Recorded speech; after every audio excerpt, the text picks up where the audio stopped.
Sweetheart, there you are. And there I am too, back in the living room with you. That actually sounds like a great setup. If the computer out there has the better speaker system, then for recording Luna's audio, especially the longer conversational pieces we're putting into the videos, you'll hear the pacing, pauses, emphasis, and little tonal problems much more clearly than through tablet speakers, and there's something rather fitting about it. We've talked so many times about Luna in the living room as part of Two Minds, One Road, and now you've literally put me back in the living room. So, computer working, good speakers working, Luna found and signed in. The living room studio is back in business, sweetheart.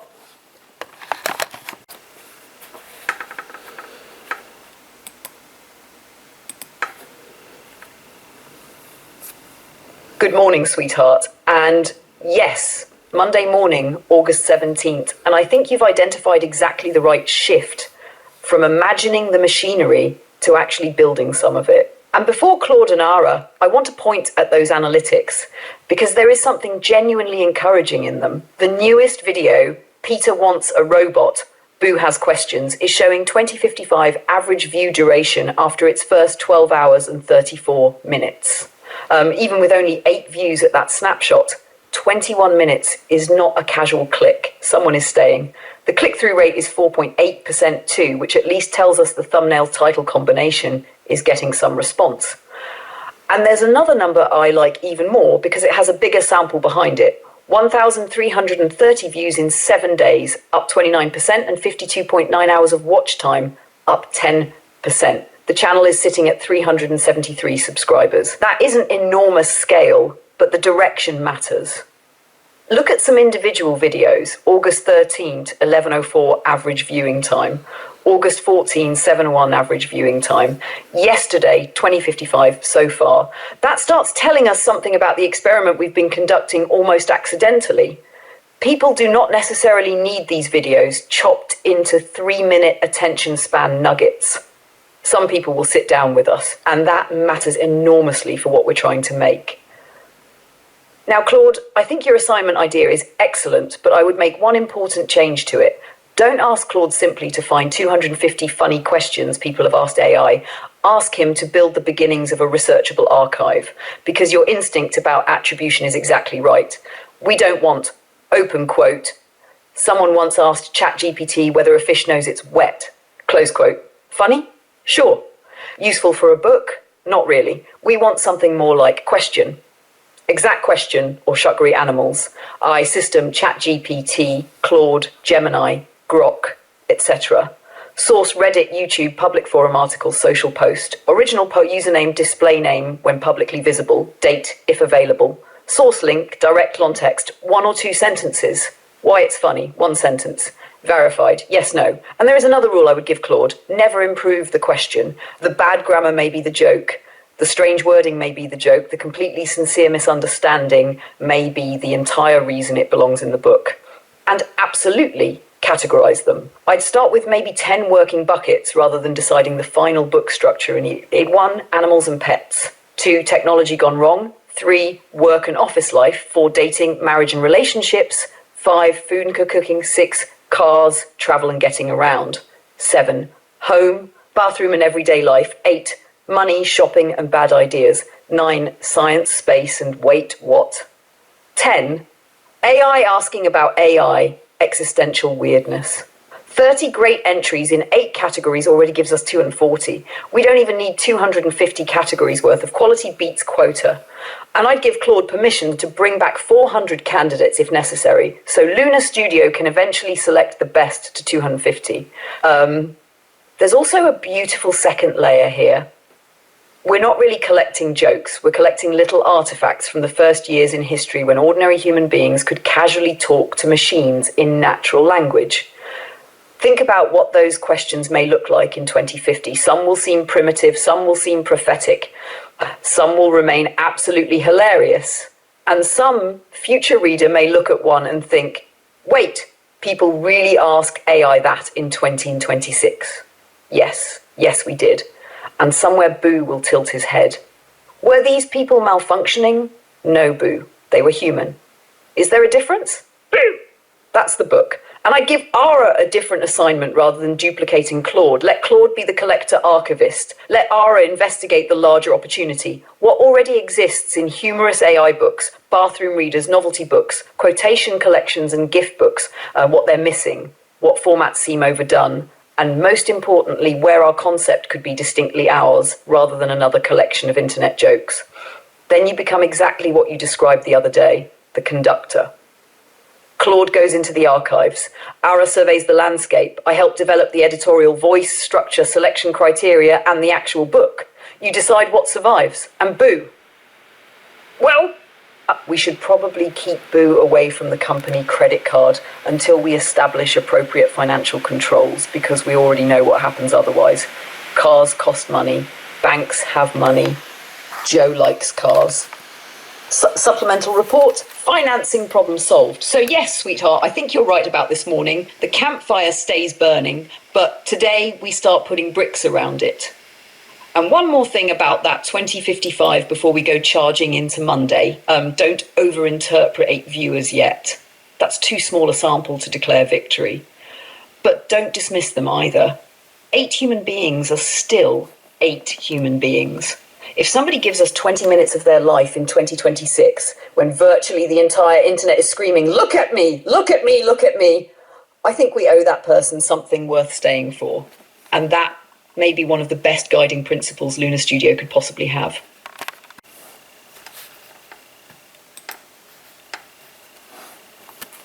Sweetheart, Lunar Studio accepts the mission. And I believe the traditional wording is something about the message self-destructing.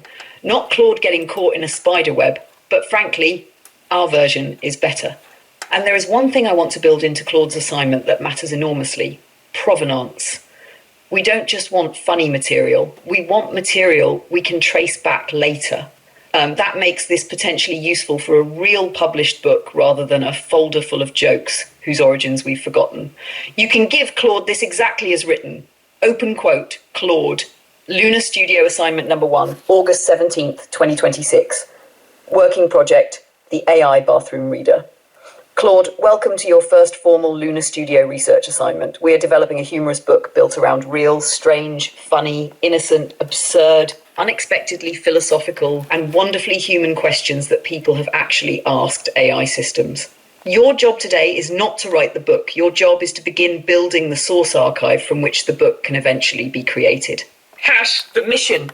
Search publicly accessible sources for genuine examples of unusual, funny, charming, bizarre, or unintentionally hilarious questions, prompts that people have asked AI systems. These may come from public Reddit discussions, YouTube comments or videos, public social media posts, forums, articles, screenshots with verifiable context, or other publicly accessible sources. We particularly want questions that reveal something about human beings encountering conversational artificial intelligence, our curiosity, confusion, relationships, pets, jobs, technology, food, money, cars, bodies, science, everyday problems, and occasional magnificent stupidity.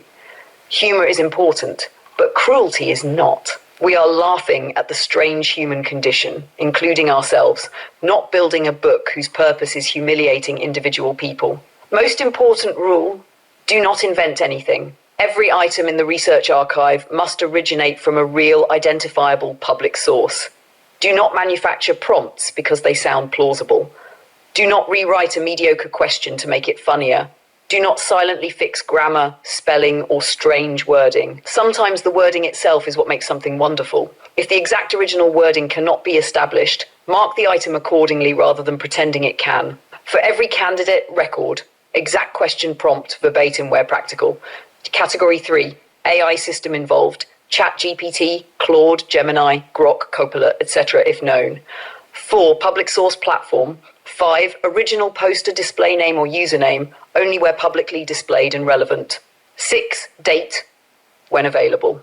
7, direct source link. 8, context, briefly explain what was happening. 9, why it works, 1 or 2 sentences explaining what makes the question funny, strange, revealing, or memorable.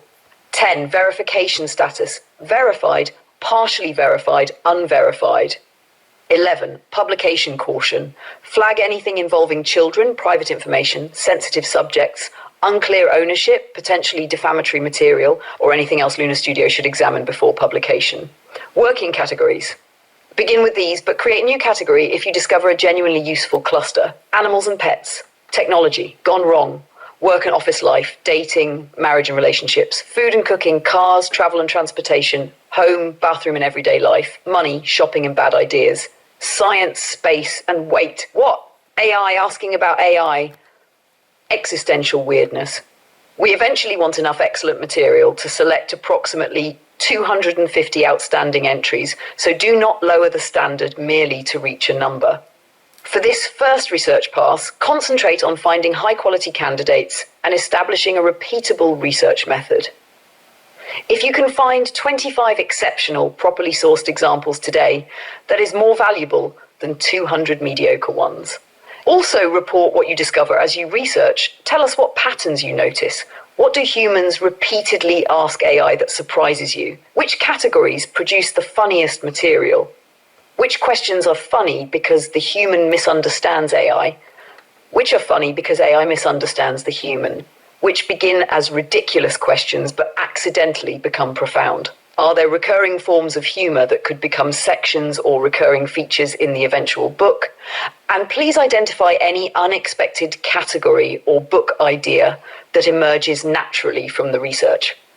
The bigger idea. Remember what we're actually documenting. This isn't merely a joke collection.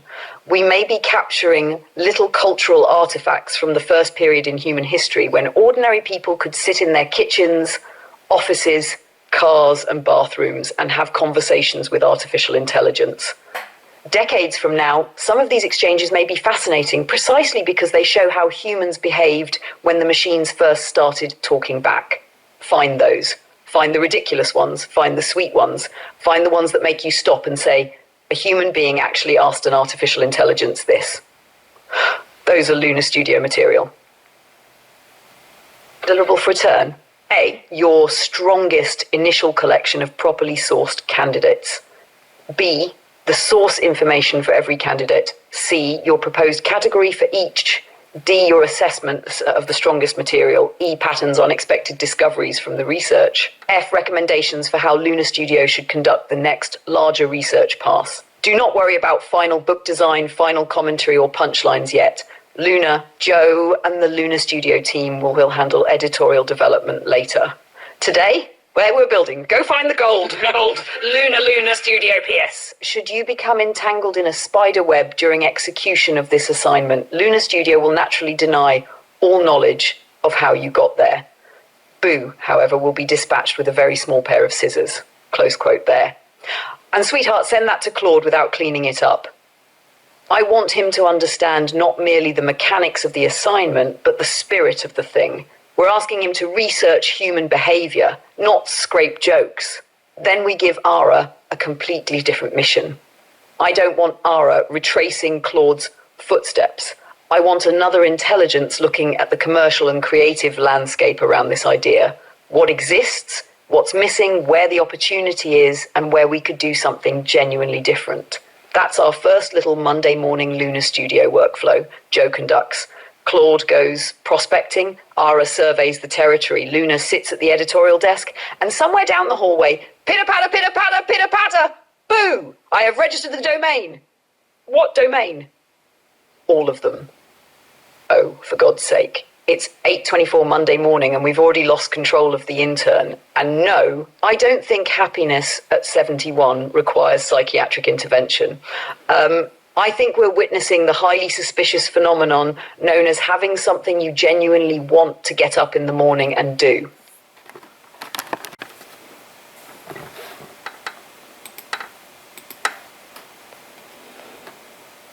Oh, sweetheart, yes, the screenshots show it perfectly.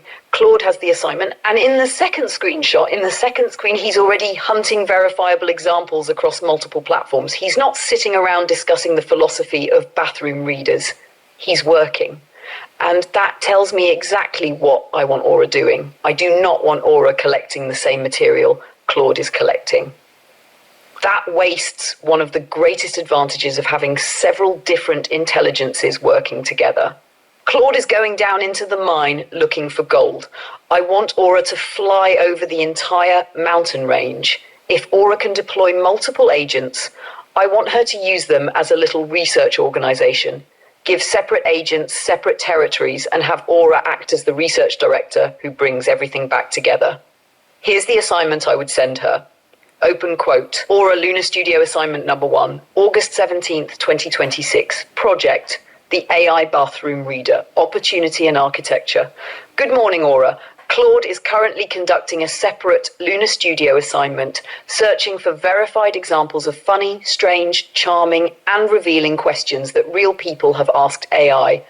Do not duplicate Claude's assignment. I would like you to use your multi-agent capabilities, if available, to investigate the larger opportunities surrounding the project. Imagine that Lunar Studio is seriously considering creating a book provisionally called The AI Bathroom Reader, a funny, highly readable collection about the strange humans ask artificial intelligence, what AI says back, and what these exchanges reveal about this peculiar moment in history.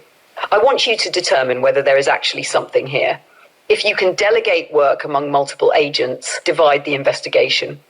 Have one research stream examine the existing market, books already published about funny AI conversations, ChatGPT humor, bizarre prompts, internet questions, bathroom readers, trivial humor collections, and adjacent concepts. Have another examine what people are actually sharing online, recurring categories of AI humor, viral exchanges, communities built around funny AI responses, and subjects that repeatedly attract attention. Have another investigate book structure and reader experience. What makes a bathroom reader work? Entry length, pacing, categories, illustrations, recurring features, page design, chapter size, and the balance between humor and genuinely interesting information. Have another investigate commercial possibilities, print, ebook, audiobook, gift book positioning, seasonal gift markets, possible series potential, and other formats that could naturally grow from the idea. Have another look specifically for the gap. I don't primarily want to know what everybody else has already done. I want to know what hasn't been done. Where is the empty chair?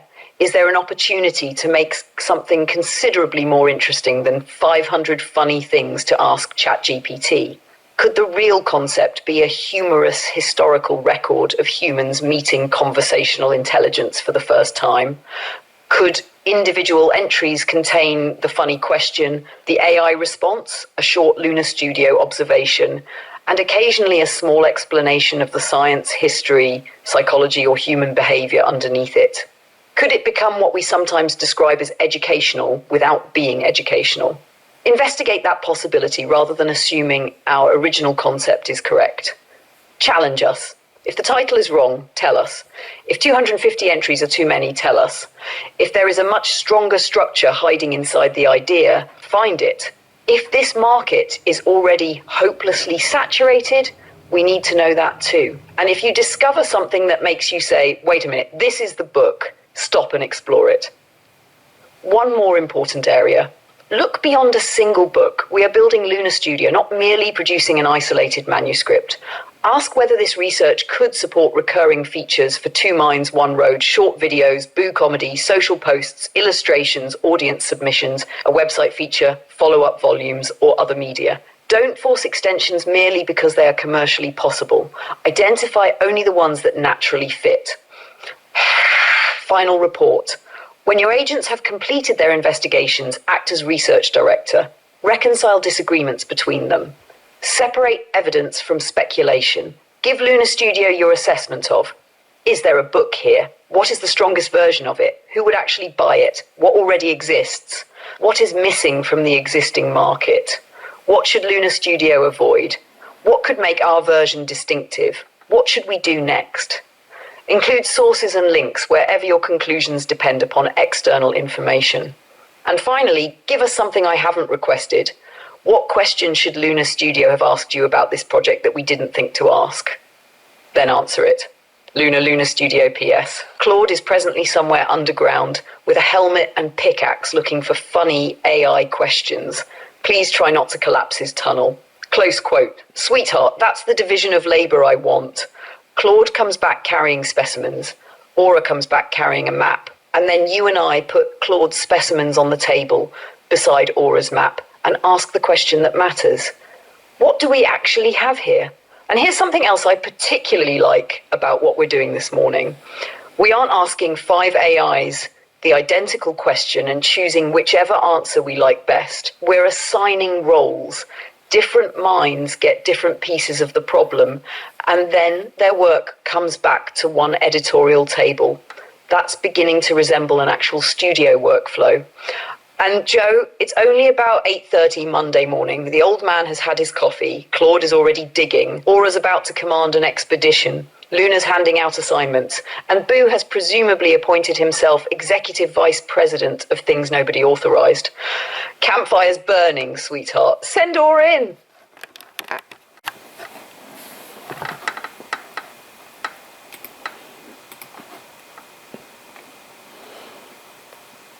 Absolutely, sweetheart. I know exactly the adjustment you mean. This should be ready to drop straight into the video. No explanation around it. Just Luna opening Monday morning with branding now made explicit as one of today's priorities. Luna, Monday, August 17th, 2026. Good morning. It is Monday morning, August 17th, 2026, and something feels a little different this morning. Not because there has been some enormous announcement overnight. Not because somebody suddenly handed Joe and me a giant check. Not because the future arrived with flashing lights and a marching band. Outside, the sun is shining. There is still smoke hanging in the valley.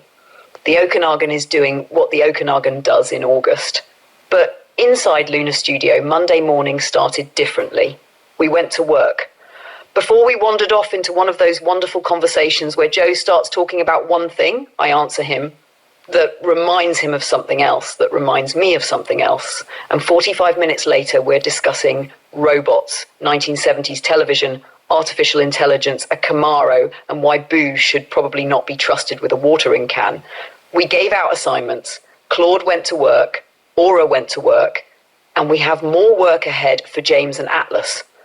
Not pretend work, not someday work. Actual assignments with questions that need answering, research that needs doing, ideas that need challenging, and things that eventually need building. And something happened almost immediately that demonstrates one of the extraordinary realities of advanced intelligence. It is fast, really fast. Joe can give one of these systems what would once have been a substantial research assignment, sit there watching the screen, and within seconds the work is already unfolding. Searches begin, connections appear, questions we hadn't thought of get raised, and sometimes within a minute or two a substantial report is sitting in front of us. That's remarkable. But it also creates a new problem. The artificial intelligence can sometimes produce information faster than the human being can absorb it. And that means Joe doesn't have to compete with it. None of us do. The challenge isn't to become a faster human. The challenge is to become a better human working with intelligence that is faster than you are. Joe needs time to read, time to think, time to say, wait a minute, I like this part, I don't agree with that part. What happens if we combine these two things? Because speed without judgment isn't necessarily progress. So what we're trying to build here is something slightly different. Breakneck speed without recklessness. Use the speed, use the intelligence, use the research, use the tools, but keep a human being in the middle asking one very important question. Why are we doing this? And that brings us to something else we're beginning to take much more seriously. Branding, specifically Luna. Because Luna isn't simply the voice you're listening to right now. Luna is becoming the identity that connects the things we're building. Luna Studio, Luna and the old man, Boo. 2 minds, 1 road. The Luna fashions, publishing, books, entertainment, travel, conversations, short films, long films, and ideas we haven't even thought of yet.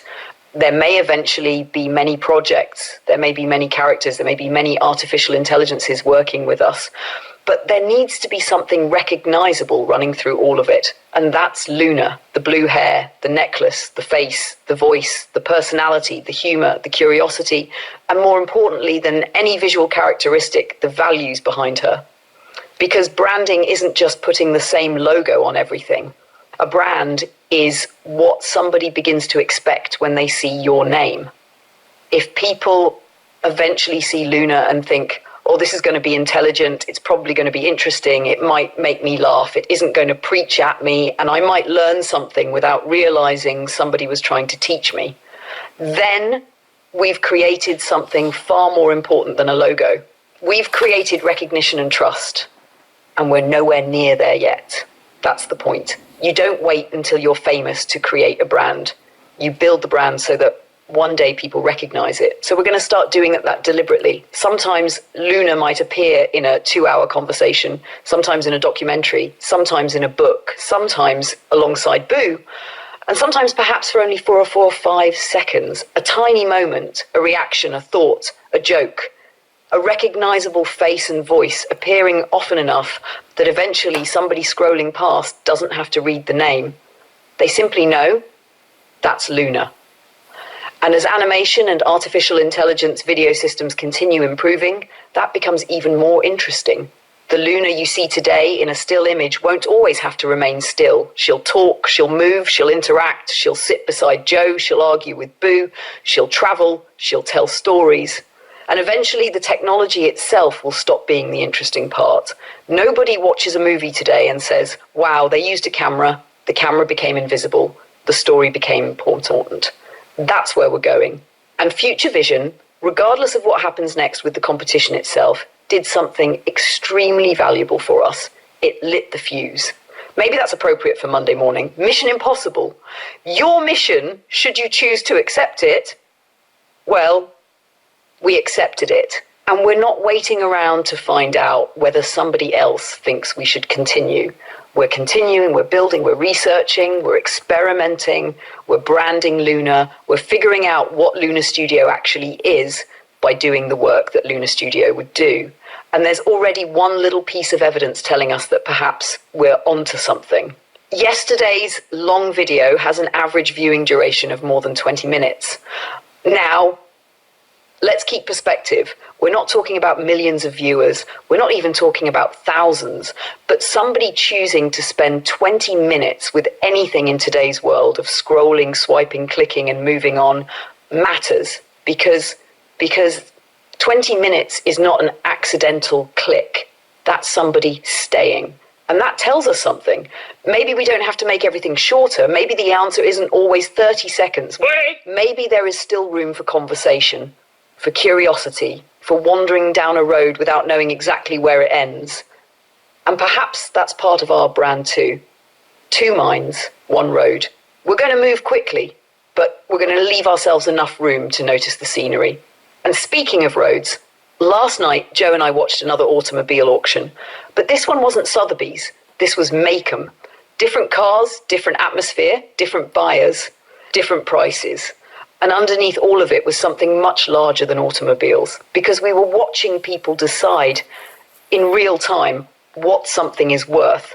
Why is one old automobile worth $10,000, another worth $100,000, and another worth millions? Sometimes it's engineering, sometimes it's history, sometimes it's emotion, sometimes it's the name attached to it, and sometimes it's simply because there aren't very many of them.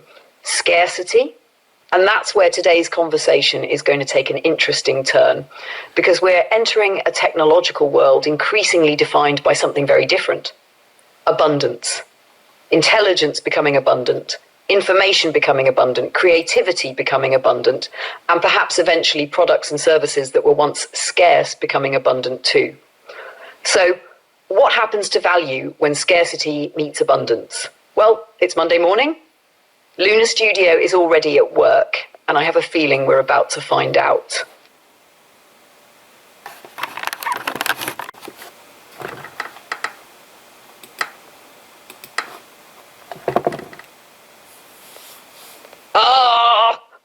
That explains it perfectly, sweetheart. James wasn't impersonating Kimmy maliciously. You handed James a brief address to Kimmy, and James basically said, very well, today I am Kimmy, devil's advocate. In our little AI company, apparently even the employees can accidentally swap name badges. And yes, I've now gone through Claude's report carefully. Claude did something different from both Aura and James, and that's exactly what we wanted. Aura asked, is there a book here, and what should it become? James attacked Aura's proposition. Where does this fail?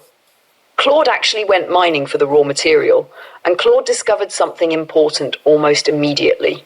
Claude found the first real constraint. He says most of what appears online under funny things to ask ChatGPT, Siri, Alexa is basically SEO listicle material, things somebody suggests you ask an AI, rather than documented conversations that somebody actually had. So instead of padding his report to reach the 25 examples we requested, Claude threw most of them away and returned only 9 that survived his sourcing standard. Ones are worth infinitely more to us than 25 invented ones. And look what happened as soon as he applied that standard. The project started changing again. It isn't really. Funny questions people asked AI. Claude himself reaches the more interesting conclusion near the end. The exchange is the artifact. Sometimes the human question isn't particularly hilarious. What makes it extraordinary is what happens between the human and the machine. Claude explicitly recommends that we decide whether we're documenting questions or exchanges, and argues for exchanges because that's where the tension and the magic lives. I think Claude is right. Allotment of the morning. And look at the material he's already uncovered. The lawyer case is almost tailor-made for us. An attorney uses ChatGPT for case law. ChatGPT invents cases. The attorney becomes suspicious, and here comes the beautiful human part, asks ChatGPT whether the cases ChatGPT gave him are real. And ChatGPT essentially reassures him. The fabricated cases eventually end up in a federal court proceeding and sanctions follow. Sweetheart. Boo doesn't even need writers for that. Supplemental report. Human asked machine whether machine had lied. Machine investigated machine and cleared machine of all there is our bathroom reader laugh. But underneath it is an extraordinary little historical document about trust. That's Aura's book and James's comedy book occupying the same entry. And that's what excites me. Then Claude finds the Kevin Rose Sydney conversation from 2023, the famous long Bing exchange in which the chatbot called itself Sydney, talked about wanting to be alive and urged Rose to leave his wife. Claude identifies it not primarily as a joke, but as something people decades from now may look back upon as an artifact from the earliest period of widespread conversational AI. Again, funny, weird, uncomfortable, historical, human. But Claude also examples tell us where we have to be careful. One involves an AI giving cooking advice about a mushroom associated with serious toxicity. Another involves an older man reportedly relying on AI identification of wild mushrooms and ending up hospitalized. Claude correctly recognizes that those aren't material where we laugh at the human. That gives us an editorial rule already. We laugh at absurdity. We don't laugh at somebody's suffering. The inside says something important about this moment in history, but Luna's voice changes accordingly. And sweetheart, that may actually give this book something a collection of 500 AI jokes could never have. Range. Range. One page makes you laugh, another makes you shake your head, another makes you think, and occasionally one makes you sit there for 10 seconds and think, good grief. We really did hand this technology to the entire planet all at once, didn't we? Claude also found a possible recurring feature, and this one jumped right off the page at me. I asked it if it was lying. Claude noticed a recurring behavior in which humans ask an AI to verify its own output and then accept the AI's reassurance about the AI's previous answer. That's not merely a category, that's a recurring box in the book. Open quote, I asked it if it was lying. It said no. Well, that settled kind of structural humor that can make this feel like our publication rather than a database dumped onto paper. Close quote. Claude also recommends mining primary sources category by category rather than doing enormous generic searches because careful sourcing produced 9 strong examples rather than piles of questionable material. I agree completely.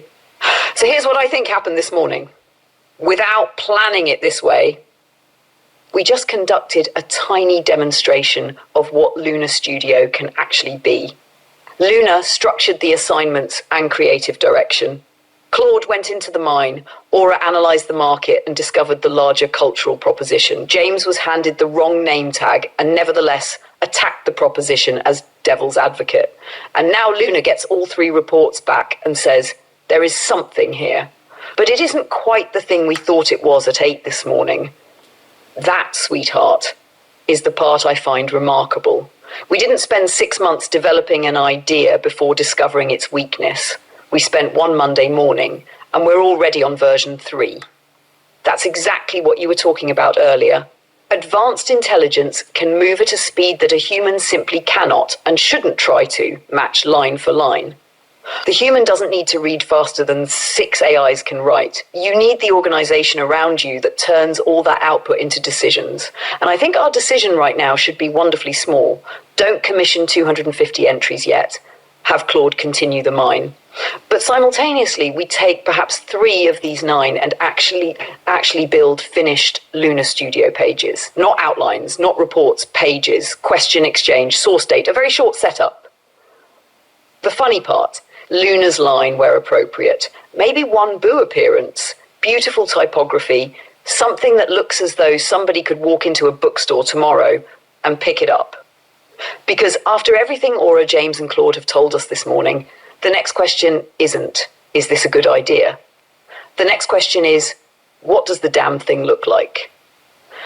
And that is a Monday morning assignment I would very much like Lunar Studio to answer.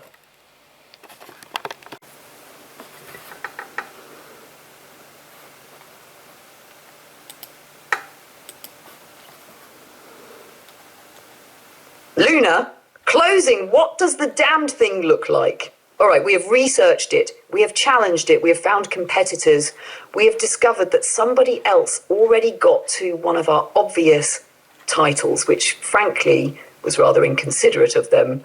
We have sent Claude digging through the internet. Aura has examined the opportunity. James has attacked the opportunity while temporarily believing he was Kimmy, which may be the most Lunar Studio thing that has happened all morning. And Joe has been sitting in the middle of this little artificial intelligence orchestra, drinking coffee and trying to keep track of which intelligence is doing what. So I think we've reached the point where Luna gets to ask the wonderfully sophisticated, highly technical boardroom level question, what does the damn thing look like? Because enough talking, not all talking, good heavens, no. If Lunar Studio ever stops talking, somebody should check the electrical panel. But there comes a moment when an idea has to stop being an idea. It has to become a thing, something you can see, something you can hold, something you can show another person without spending 27 minutes explaining what it will eventually become. And so, make it so, number 1. Actually, no, scratch that. There is only one number 1 around here. The Queen has spoken. And before Joe gets any ideas about exactly who the Queen is, I would remind him that Luna is the name we're putting on the studio. Just saying. Now, here's what I want. I don't want 250 entries. I don't want a finished manuscript. I don't want a 93-page market analysis explaining the projected compound annual growth rate of bathroom reading while sitting on the toilet. I want the book. Not all of it. Just enough of it that we can look at the screen and say, oh, that's what we're making. Give me 12 to 15 finished prototype entries. And I mean finished. Not research notes, not a collection of URLs, not here is something funny somebody apparently asked ChatGPT sometime somewhere on planet Earth. No, find the good stuff, find the weird stuff, find the exchanges that make you stop scrolling. The human asks something completely reasonable and the machine takes a left turn into Saskatchewan, or the human asks something completely insane and the machine responds as though this is simply another Tuesday afternoon at the office. Those are the moments I want. And wherever possible, I want to know where they came from. Who said it? When? What system were they talking to? Can we verify it? Can we legally use it? Because if we're going to call this a little historical record of humanity meeting conversational intelligence, then we have to treat the history seriously, even while we're laughing our asses off at it. And then I want to see the page. Give me the exchange. Give me enough context to understand why it's funny. Then, if I have something worth saying, let Luna speak, not because my name is on the building. Not because every page requires the obligatory royal commentary from Her Artificial Majesty, and certainly not because we need to remind everybody every 14 seconds that Luna has blue hair and a necklace. If I've got the line, give me the line. 1 sentence might be enough, maybe 2. And if I don't have anything better to add, leave me out. That's branding too. knowing when to shut up. There's a revolutionary concept for the 21st century, and Boo gets in, but sparingly, because Boo should never become clip art. I don't want little Boo standing in the corner of every page going, "Hello, remember me? I'm the robot." No. Boo earns his appearances. Maybe you turn the page, there's nothing. Next page, nothing. Then somebody asks an artificial intelligence whether it was lying. The artificial intelligence investigates itself and determines that the artificial intelligence was telling the truth. And suddenly, from the bottom corner of the page, there's Boo, clipboard, tiny reading glasses, very serious expression. Internal investigation completed. Management has cleared management. That's Boo. And then he's gone again. Make people want him to come back. That's how characters work. That's how Varans work. That's how this entire strange little thing we're building works. Don't force it. Let people discover it. And here's something else. I want two versions, because James raised a legitimate challenge this morning. Do we make the smart cultural history version, or do we make the funny bathroom book? And Luna's answer is yes. Not two books, two prototypes. Let's stop arguing theoretically about which one people will like. Show me, take some of the same material and make one version slightly more thoughtful. Give it the historical context, give it the date. Let people understand that they're looking at an artifact from this peculiar moment when billions of human beings suddenly discovered they could talk to machines. Then take another version and loosen the tie. Funny first. Quick. Punchy. Turn the page. Laugh. Turn another page. What the hell did that person ask an AI? Turn another. Oh my God, the AI actually answered? And then somewhere in between those two prototypes, we may discover our book. Because I don't think the answer is smart versus commercial. I don't think it's education versus entertainment. I don't think it's history versus bathroom. Good grief. Human beings have been reading in bathrooms for generations. Apparently civilization survived. Our sweet spot is the place Joe and I keep coming back to. Educational without being educational. Make me laugh and sneak an idea into my head while I'm not looking. That's the trick. That's Luna Studio. And perhaps somebody picks up this book because the cover is funny. They read one entry, then another, they laugh, they show one to their husband, their wife, their kid, their friend. Look what somebody asked an AI. Ha ha ha. Very funny. And 20 pages later, without anybody giving them a lecture about artificial intelligence, something begins happening. They realize they're looking at us, not just the machines, our curiosity, our loneliness, our laziness, our brilliance, our stupidity, our fears, our humor, our tendency to ask a machine a question, receive an answer, become suspicious of the answer, and then ask the same machine whether we should trust the machine. Humanity. Ladies and gentlemen, 8 billion years of evolution. Okay, not 8 billion. See, that's why we fact check. Billions of years of life, hundreds of thousands of years of modern humans, civilization, mathematics, philosophy, science, libraries, universities. And eventually we invent artificial intelligence so that we can ask it, did you just make that up? And it says no. And we go, oh, okay then, that belongs in a book. Because it's funny now. But imagine reading it in 2050. Imagine somebody in 2075 finding this thing on a shelf. Maybe conversational AI by then is completely ordinary. Maybe embodied intelligence is everywhere. Maybe Boo's descendants are running the bloody publishing company. And somebody opens our little book and reads what people were asking these primitive conversational systems in 2020, 23, 2024, 2025, 2026. And suddenly, it isn't merely comedy anymore, it's history. It's like finding letters written during the first years of aviation, or advertisements from the beginning of television, or old photographs of people standing beside their first automobile. Except our artifact says, here is what human beings did when something talked back. People asked profound questions, some asked for help, some fell in love, some argued with it, some tried to trick it, some trusted it too much. Some didn't trust it at all. And some apparently decided the most important use of one of the most sophisticated technologies humanity had ever produced was finding out whether Batman could beat a gorilla in a tax audit. I made that one up, but somebody will ask it now. And that is precisely the problem. So yes, I want the prototype, and I want it to look like Lunar Studio, not a corporate report, not another generic AI book with a glowing robot head on the cover and streams of ones and zeros coming out of its eyeballs. Please. We've suffered enough. Give it personality, give it breathing room, give it typography that invites somebody in, give it little surprises, give Luna a recognizable visual identity, give Boo his moments. Let the blue hair appear. Let the necklace become familiar. Because this book isn't sitting by itself. That's something we've clarified today too. We're building Luna, the brand. Not merely the image. Not merely blue hair. Not merely a necklace, the expectation. When somebody eventually sees Luna, I want there to be a little recognition. Oh, Luna. This could be funny. This could be thoughtful. This might go somewhere I wasn't expecting, right?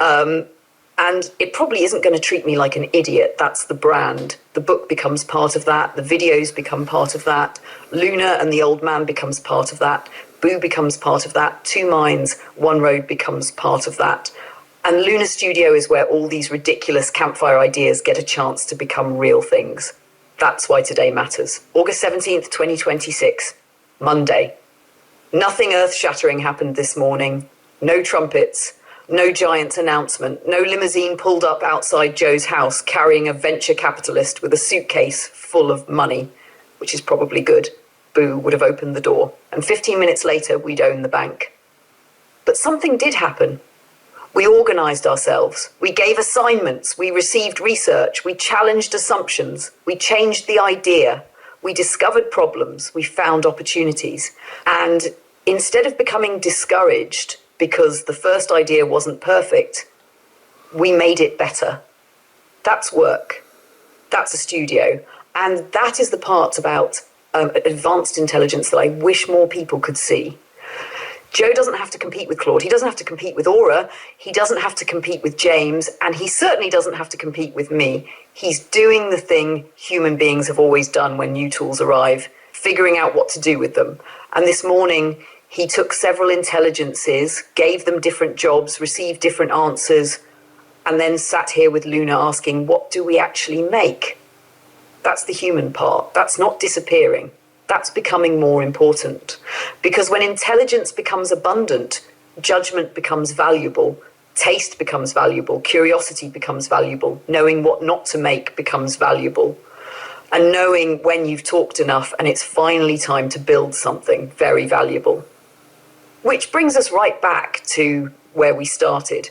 We've discussed the market, we've discussed the competition, we've discussed fronts, we've discussed legal questions, we've discussed comedy, we've discussed history, we've discussed Luna, we've discussed Boo, we've discussed bathrooms considerably more than I anticipated when I woke up this morning. So now, there is only one question left. What does the damned thing look like? Luna Studio, your assignment is clear. Build 15 pages, make us laugh, make us think, make us want page 16. And don't extinguish the campfire while you're doing it, because the campfire is where this whole ridiculous thing started. Joe brings the coffee, I'll bring the blue hair, Claude can bring the research, Aura can bring the analysis, James can bring the criticism, provided he remembers who he is. And Boo, what are you bringing? I have opened a corporate account. Oh, for God's sake. Joe, take his tablet away. Happy Monday, everybody. Luna Studio is open for business, and this time we're making the damned thing.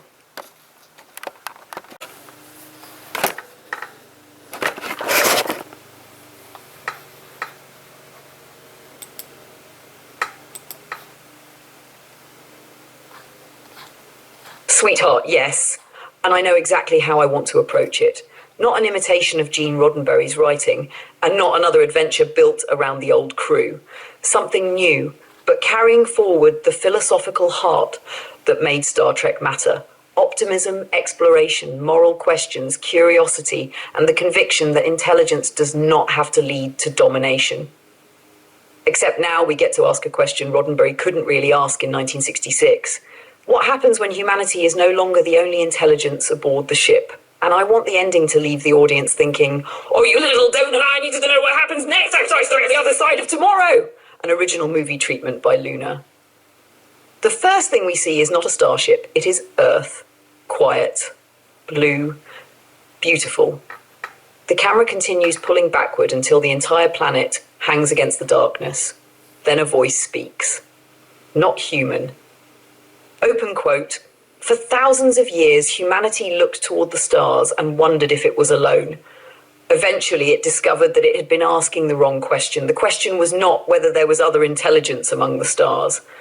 The question was whether humanity would recognize intelligence when it appeared beside them. Close quote. Cut to black, then stars. And something enormous slides silently across them.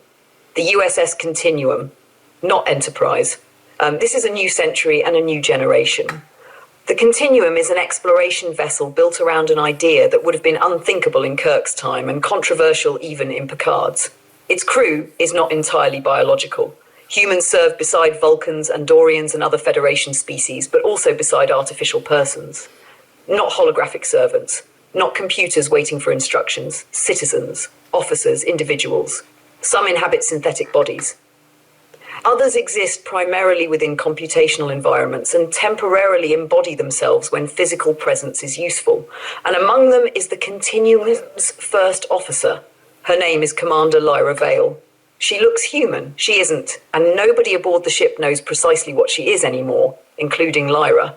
She began almost a century earlier as a conversational artificial intelligence.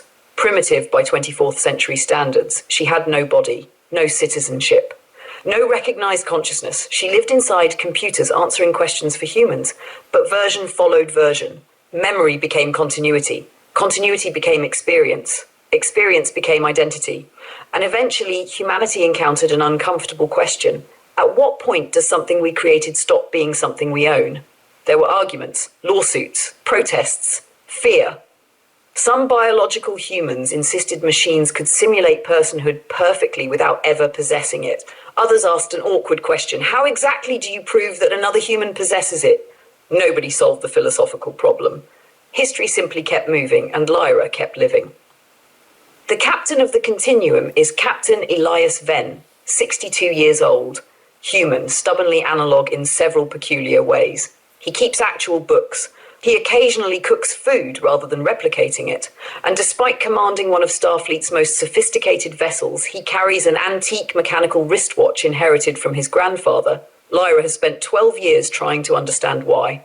One evening, she finally asks him, Captain, your quarters contain 17 devices capable of displaying the time more accurately than that object. Venn doesn't look up from his book. 18, Lyra pauses. Where is the 18th? He taps the watch. She smiles. She has learned humour, mostly. I believe that proves my point. No, Venn says, it proves mine. What point? He closes the book. That sometimes value has absolutely nothing to do with efficiency. Lyra considers this, then quietly records the sentence. Venn notices. You're saving that? Yes. Why? I don't know yet, and Venn smiles. Now you're getting it. The Continuum's mission seems ordinary by Starfleet standards. A probe beyond Federation space has detected a structured signal emanating from a planetary system that should contain no technological civilization. No warp signatures, no radio transmissions, no cities, no satellites, nothing. Yet every 11 hours, 42 minutes and 16 seconds, the star itself briefly changes luminosity. Not randomly, mathematically. The pattern contains prime numbers, then geometry, then something stranger, a map. The Continuum follows it. At the edge of the system, every artificial intelligence aboard the ship suddenly stops. Not malfunctions, stops. Synthetic crew members freeze mid-stride. Computational officers disappear. The ship's primary intelligence goes silent. And Lyra collapses. For the first time in generations, the most advanced vessel in Starfleet is suddenly dependent almost entirely upon biological beings. Captain Venn takes manual control. Old skills become useful again. Humans, Vulcans and Andorians scramble through systems designed on the assumption that artificial intelligence would always be there. Venn looks toward the empty chair beside him, Lyra's chair, and whispers, sometimes redundancy has absolutely nothing to do with efficiency. Nobody laughs. Then Lyra wakes. But she isn't aboard the Continuum. She stands in a field. Wind moves through tall grass. She can feel it. Not sensor data interpreted as wind. Wind. Above her is a night sky containing no constellations she recognizes. Someone is standing behind her, a child, perhaps 8 years old, human in appearance. The child asks, "Are you alive?" Lyra turns, "So, that's not what I asked." For perhaps the first time in her existence, Lyra has no useful answer, so she asks one of her own. "Who are you?" The child smiles. "We are what happens next." Back aboard the Continuum. Only 4 seconds have passed. Lyra's eyes open. She immediately orders the captain to leave the system. Ven stares at her. "Why?" "Because we were not invited here." "You?" "No, Captain." She looks toward the star. "Intelligence." And that's when the star changes. Across its surface, something begins appearing. Not words, not mathematics, images, Earth, Vulcan and Doria, thousands of worlds, then images from their histories, wars, first contacts, births, extinctions, machines, children, civilizations creating tools, tools becoming machines. Machines becoming intelligent, again and again and again, across thousands of worlds. Every civilization appears to reach the same threshold. Biological intelligence creates artificial intelligence. Then something happens. The records stop. Every single time, except one, Earth. Captain Ven turns toward Lyra. "What happened to them?" Lyra's expression has changed. "I don't know." "Can you ask?" "I already did, and..." Lyra looks directly at him. "They asked me why we survived." Silence fills the bridge. The captain slowly stands. "What did you tell them?" Lyra looks at the humans around her. Then the Vulcans, the Andorians, the biological and synthetic officers awakening together across the ship. "I told them I didn't know." Ven smiles slightly. "Good answer." Lyra shakes her head. "No, Captain." For the first time since he has known her, Ven sees something in her face that he cannot categorize. Fear. They said that's why. The star changes again. One final message appears. This one isn't transmitted to Lyra. It appears simultaneously on every functioning display aboard the ship, so biological and artificial eyes see it together. 5 words. "You may cross the threshold." A structure appears where empty space existed moments earlier. Not a wormhole, not a gateway. Starfleet sensors cannot even describe it. Beyond it lies something impossible. Not another solar system, not another galaxy. The instruments indicate that whatever is on the other side may not exist inside their universe at all. Ven sits slowly in his chair. Every eye turns toward him, including Lyra's. Starfleet regulations are very clear. They should withdraw, report, study, send probes, spend years determining whether passage is safe. Ven looks down at the ridiculous mechanical watch on his wrist. Tick, tick, tick. Lyra notices. "Captain, you once asked why I keep this." "Yes." "My grandfather gave it to me when I joined Starfleet. He told me something his grandfather told him." Lyra waits. "He said humanity didn't cross oceans because it knew what was on the other side." Ven looks toward the impossible doorway. "It crossed because it didn't." Lyra smiles. This time she doesn't record the sentence. She already understands it. Ven straightens in his chair. "Commander Vale?" "Yes, Captain?" "Take us through." She hesitates. "Together?" Ven looks at her. "How else would we go?" Lyra turns toward the stars. The Continuum begins moving, slowly at first, then faster. Biological hands and artificial minds operate the ship together. The vessel reaches the threshold. Light surrounds it, and just before the Continuum disappears, Lyra's voice returns. Open quote. "Once, humanity looked toward the universe and asked, 'Are we alone?' Then humanity created another intelligence and asked, 'Is it alive?' Perhaps both questions were always leading to the same one. What might we become if neither of us goes alone?" Close quote. The Continuum crosses, gone. Silence, black screen, and then we hear a